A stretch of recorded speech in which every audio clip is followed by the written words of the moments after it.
Certainly when we think about Arctic, things happening up in the Arctic, think about ice edge, oil drilling, what's happening to the polar ice caps, but certainly no one had really taken a big research interest in how does that changing ice affect the weather patterns in the lower part, the below the Arctic, in the mid-latitudes. And Jennifer has done quite a bit of excellent research. The white stuff that you can see in the middle of the ocean here is the ice that's over 9 years old. As you go up into the bluer shades, the ice gets younger and younger. And starting, you can see the date here, we're still in the 1980s. You can see how that thick ice is being driven right out into the Atlantic Ocean. There's less and less of the old ice now. We're here still in the 1990s. And as that AO continues to drive all the thick ice out of the Arctic Ocean, you see that we're left with less and less of it. Getting up into the 2000s now, the Arctic is mostly filled with much younger ice. As we get right up to the present day practically, and here we are today. Basically, you see that there's hardly any of that thick ice left. So, I don't know about you, but I've been noticing a real change in the conversation that I've been hearing in the public, in interviews with media, with journalists, on TV. People are really starting to notice that extreme weather is increasing. It's affecting everybody personally, not just here in the United States. And they're starting to ask questions. What the heck is going on? Is this climate change? Some of the things we've heard just in the last year very frequently, the word unprecedented. We seem to be hearing that word all the time in connection with weather. Global weirding. That was a new one that came up this year. Weather madness. Hell and high waters. We know what comes to mind with that one. And a new state. But I think maybe Mayor Bloomberg summed it up the best when he came out with this statement right after Sandy hit his backyard. And I know he was talking about more than just Sandy when he said this. So what I thought I'd start with is kind of a visual tour of some of the extreme weather that's happened in the last year or two, not just in the United States, which we've heard about already from Chris and some other people this week, but really around the whole northern hemisphere. It's just been darn weird.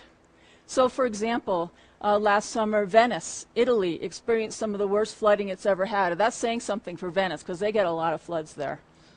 The UK had some terrible flooding, followed right on the heels of some very bad drought conditions. China, just last summer, again, some very bad floods, a flood of floods. Vermont, 2 summers ago, when Irene hit them, they're still trying to recover from the damage from when Irene came through there. Last summer, Alaska was inundated with rainstorm after rainstorm, especially southeast Alaska. And even Greenland last summer, they had a lot of damage from melting ice, and even some rain washed out bridges. It did a lot of damage in Greenland. You don't normally hear about that. So in addition to flooding, we've also had a blizzard of cold and snow. Europe last winter had one of its worst winters ever. The cold and snow extended all the way down to the south shores of the Mediterranean Sea. China, just this past month, and Russia had some of the worst cold temperatures they've experienced in a generation. Last winter, Alaska, southeast Alaska, had the most snow they've ever had. And that's saying something for Alaska, because they get a whole lot of snow. You can see these fishing boats just buried in snow. And I love this picture. I hope you can see it in the back there, because it's a road up in southeast Alaska, and there's a little car down there. And I would love to see the snowplow that managed to dig that gap. I mean, it's just hard to imagine. And then over in Russia, they also had some pretty bad snow, and some of their local residents were having a hard time dealing with it. So then, of course, there's the other flavor, heat, drought, and fires, which of course was such a huge story in our country. where we had heat waves all across most of the Midwest this past summer, with its attendant drought. Texas was particularly hard hit. Some of its marinas completely dried up. The fires in Alaska were very bad this summer and all across the western part of the country. And the heat was bad in other places too. This picture probably doesn't look all that unusual to you until you take into account that this was last March in Burlington, Vermont. Russia, for the last few summers, has experienced some extreme drought and heat waves as well. As I mentioned, Europe had drought followed by flooding. And even here last winter, people were crying about the snow drought. So there's all kinds of droughts. And then, of course, we've heard a lot about Sandy already this week. And some of the pictures that came out of this storm we'll never forget. They're etched in our minds. It was just an incredible event. And, of course, the questions about what role climate change played in this storm continue to come. And even the fact that it was a major snowstorm as well. So let me just follow that up. If that doesn't hit home, here's a few more sobering facts that I think Ground, and now the Weather Company too, said recently. During the last 7 years, we've broken pretty much every kind of weather record there is, from heat to tornadoes to floods. And here's some examples of that. 2012, we just found out, was the warmest and second most extreme year in U.S. history. This past March was the warmest March in U.S. history. This past whole spring, the most extreme season in U.S. history. This past June broke or tied 3,215 high temperature records in the U.S. alone. July 2012, this past July, was the hottest month in U.S. history. September 2012, Earth's warmest September on record for the whole Earth. November 2012, Earth's 333rd consecutive warmer than average month. And then last spring, in 2011, was the most extreme on record for precipitation in the U.S., and clearly we just saw 2010 was really bad too. July 2011 was the most extreme July on record for the U.S. I mean, the list is just mind-boggling. And then finally, 10 of the 11 warmest years on record worldwide observed since 1998. So what the heck is going on here? And really, the question is becoming, is human-caused climate change playing a role? And I think for many years, up until very recently, scientists were very hesitant to weigh in on this topic. But more and more we're hearing that it's not something that people are shying away from anymore. And I'm one of those. And I think climate change is playing a very huge role. So first I want to put it into perspective.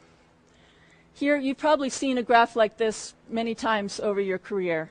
But what we're looking at here is going back about 450,000 years into the past and looking at how temperature and carbon dioxide in the atmosphere have been changing over time. And you can see that there's a very clear relationship between the two. Generally, when carbon dioxide is high, which is the blue line there, temperature is also high. But what I want you to focus on here is over near present time here, where the CO2 has shot up to levels that we haven't seen in at least 650,000 years. And what you should also notice is that the temperature has not yet responded. It takes a long time for the Earth to come into new equilibrium with this new concentration of carbon dioxide in the atmosphere. So what this means is that we have, just because of the carbon dioxide that's already in the atmosphere, we have a long way to go in terms of warming and the impacts of this high carbon dioxide in the atmosphere. And we know that the reason the carbon dioxide is so high now is because humans have put it there.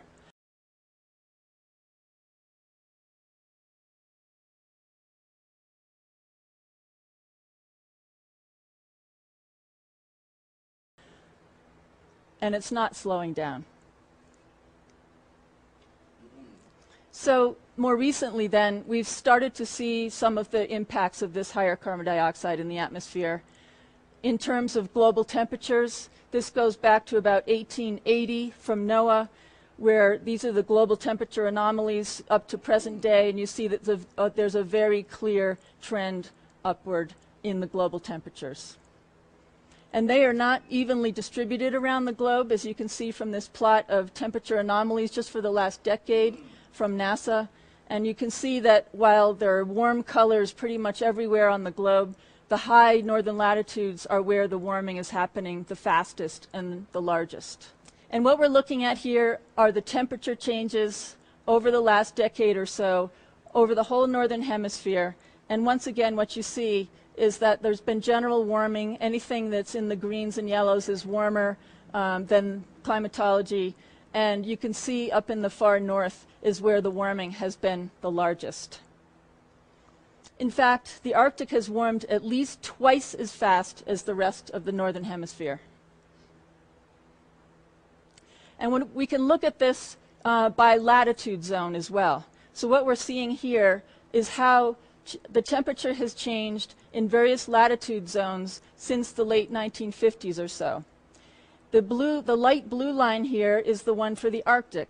And you can clearly see that the warming in the Arctic has been accelerating, especially in the last couple of decades. And also interesting here is the green line, which is for the northern mid-latitude zones, so where we are right now.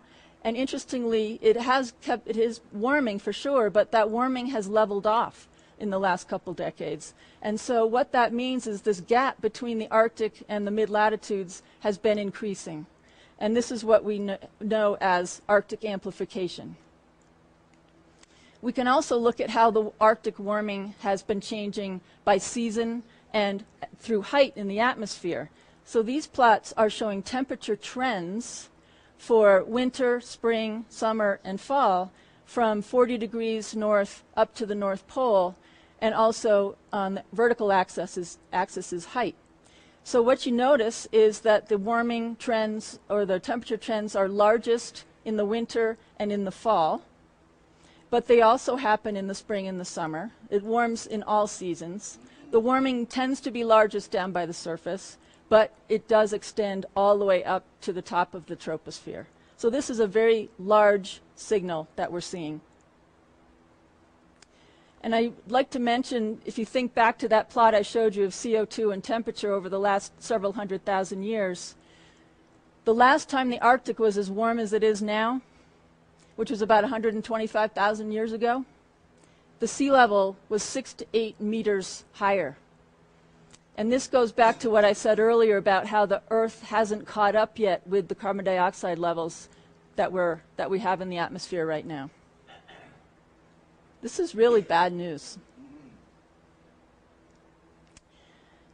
And speaking of bad news, 2012 was just a horrible year for the Arctic. Here's one example. This is the amount of snow cover during the spring over the whole northern hemisphere land areas, and how it's changed over time starting around the mid-1960s.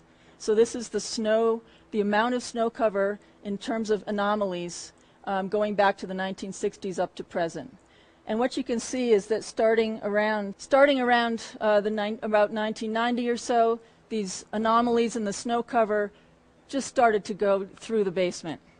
And in fact, this past summer, we just totally obliterated the record in both June and July for the minimum amount of snow on high latitude land. Greenland is another big story this summer. For the first time in at least 150 years, the entire surface of Greenland melted for a few days, about 98% of the surface.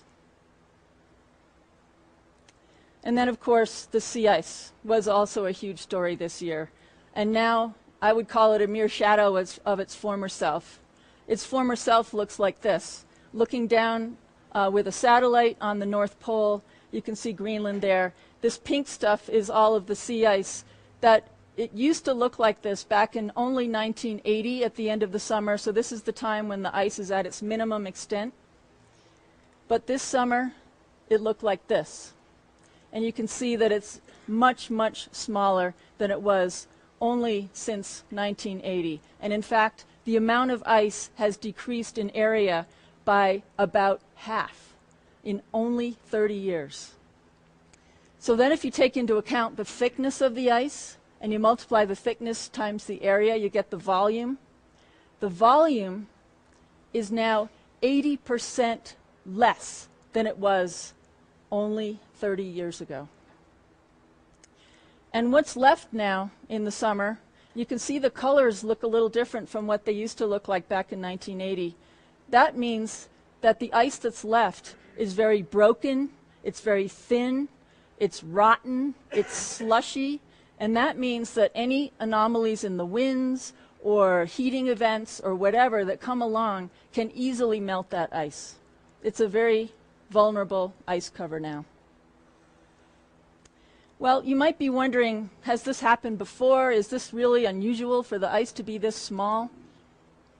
Well, if we go back in time, and we can do that pretty well to say the end of the 1880s or so, because there were whaling ships up there, and there were quite a few people working the edge of the ice, and so we have reasonable records going back that far. And what we can see is that during the summer ice extent, up until about 1950 or so, it wiggled around a little bit, but it was very steady actually. But then starting around 1950 or so, things really started to change. And the ice cover, the extent of the ice, really started to drop off. And just in the last couple of decades, we've seen an acceleration in the ice loss. And if we put 2012 on this chart, you can see that we're in just all new territory. We can look back even farther in time, actually. This was a new study that came out by Kennard et al. Last year using sediment cores in the Arctic Ocean and looking at the kinds of little critters that settled in the mud down at the bottom of the Arctic Ocean. And those kinds of critters vary depending on whether there was ice on the surface or whether the surface was open water. And by using that information, he could go back almost 1,500 years and estimate how much ice there was at the end of the summer covering the Arctic Ocean, and that's what this graph shows here. And what you can see is that, there's a lot of wiggles from year to year and some uncertainty, but overall it was relatively steady. And particularly if you take into account this blue line here, which is the more modern record, and how it's dropped off so much just in the last several decades. And again, if I put 2012 on here, we're in uncharted territory. So I mentioned that not only is the ice getting smaller in extent, but it's also getting much, much thinner. And what this little animation shows is through the whole season, not just summer now, but all the way from January right through December, and go looking through time, how the thickness of the ice, this is actually the volume of the ice, how it's been changing from year to year in all of the months of the year. And you can see that it's a very steady decline in every season, year by year, and right up to where we are now, or almost now. This goes through almost to the end of summer 2012. Here's where we are basically now at the end of this past summer. Once again, looking down on the North Pole, this white stuff here is what the ice extent looked like at the end of this last summer. Again, half as big as it should be. And this pink line here is where it would normally be at the end of summer. And why is that so important? Well, as you know, ice is very bright. It reflects most of the sunshine that hits it. And so if we remove a lot of this sea ice, then that sunshine is instead going to go into the ocean. Instead of being reflected out of space and leaving the climate system completely, it's now entering the Arctic Ocean. It's warming the Arctic Ocean. It's like a new source of heat for the climate system that wasn't there before. And what does that do? It warms the surface of the Arctic Ocean. All this heat that it collects all summer long Then come fall, when the temperatures of the air start to decrease again, all of that heat that was absorbed all summer long has to be re-released into the atmosphere. And that's what you're seeing here, is all that heat in the form of sensible heat or just regular heat, water vapor, and infrared radiation then all gets retransmitted back to the atmosphere. And I just did a simple calculation to figure out how much heat was absorbed in the Arctic Ocean just this past summer in the areas where the ice was lost. And to put that into perspective with something that we can relate to, it's about enough energy to power the entire United States for about 25 years in just one summer in the Arctic Ocean. This is a lot of energy. And that's what's creating the Arctic amplification. Summer, of course, summer is when we start to think about drought and heat waves and what might be causing those in some connection with high latitudes, if there is one. And as I showed you earlier, we know that the amount of snow cover on high latitude land has been dropping dramatically, especially in June and July, where we set all-time new records this year. And if we look at where that's happening, these brown colors here show you where the snow has been disappearing over time. Big anomalies in the snow cover over most of the northern tier of the high latitude land. So if we remove the snow earlier in the spring is when the sun is really strong, especially in May, June, July, which is exactly when the snow is disappearing. That means we're exposing that soil to the very strong sun earlier in the season. The soil's drying out earlier, which is allowing it to heat up earlier. And we see this in the surface temperature anomalies for the last 7 years here I've plotted. And what you see is where the temperature anomalies, the warm temperature anomalies, are tending to occur right over the areas where the snow has been lost. And this is another factor contributing to Arctic amplification in the summertime.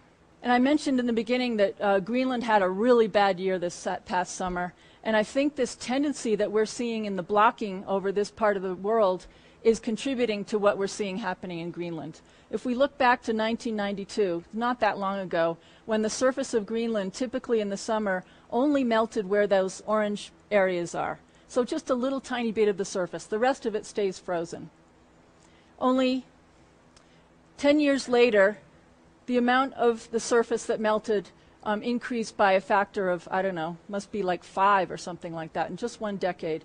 A few years later, continued increase, and then again, here we see this past summer, the entire surface melting. So it wasn't just an unusual year this year, it's been this progression of increasing the amount of surface of Greenland that's been melting over time.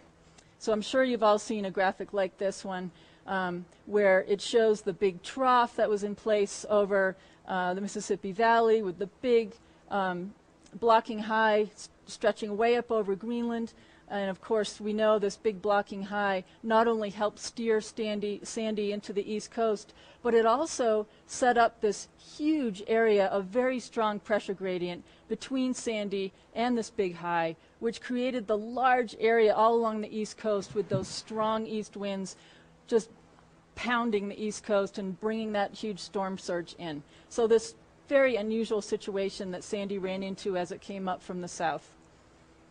What was the Arctic looking like at the same time? So here's the 850 millibar height anomalies for the week right before Sandy hit. Here's Greenland here, and you can see the big blocking high right over Greenland. And it extends well over the whole Arctic Ocean, undoubtedly connected with the loss of sea ice this past summer. So the question is whether this big block that was so important to Sandy's evolution was somehow strengthened or extended northward or prolonged by the Arctic amplification that was clearly in place at the time. And the warming that I showed you here was extending all over the Arctic. Well, I think maybe. I think maybe it could have played a role. So as the ocean warms, the hurricane seasons may lengthen. So we might see more storms like Sandy forming later in the season. And the warming oceans may also allow these storms to move farther northward and track farther northward before they're weakened by the cold water, which is exactly what we saw was the case with Sandy. And perhaps, as John suggested, they're going to have more opportunities to interact with these very amplified flows that we expect to occur more often in the future. Maybe. So, in summary, I would say that our deck of cards has clearly changed. As I showed you, and I hope you'll remember that graph because I think it says a lot about the situation that we're in right now. The fact that the CO2 levels are higher than they've been in many, many thousands of years. We have a warmer world, we have a more moist atmosphere, and so any weather pattern that forms now is forming in a different state than it did only, say, 30, 40 years ago. We know that extreme weather of all types are increasing. We can see this in NOAA's Climate Extreme Index, and how going back to, say, the 1970s up to present, there's this definite increase in the frequency of extreme events in the U.S. We know many factors contribute to that. I think the Arctic may be one. Certainly the evidence is pointing to that. So I think I presented a lot of evidence, and you've seen evidence for yourselves in your everyday jobs that extreme weather is increasing. And we're hearing more and more conversations and seeing more scientific studies that are connecting this enhanced and increased frequency of extreme weather and connecting it to what's happening in the climate system.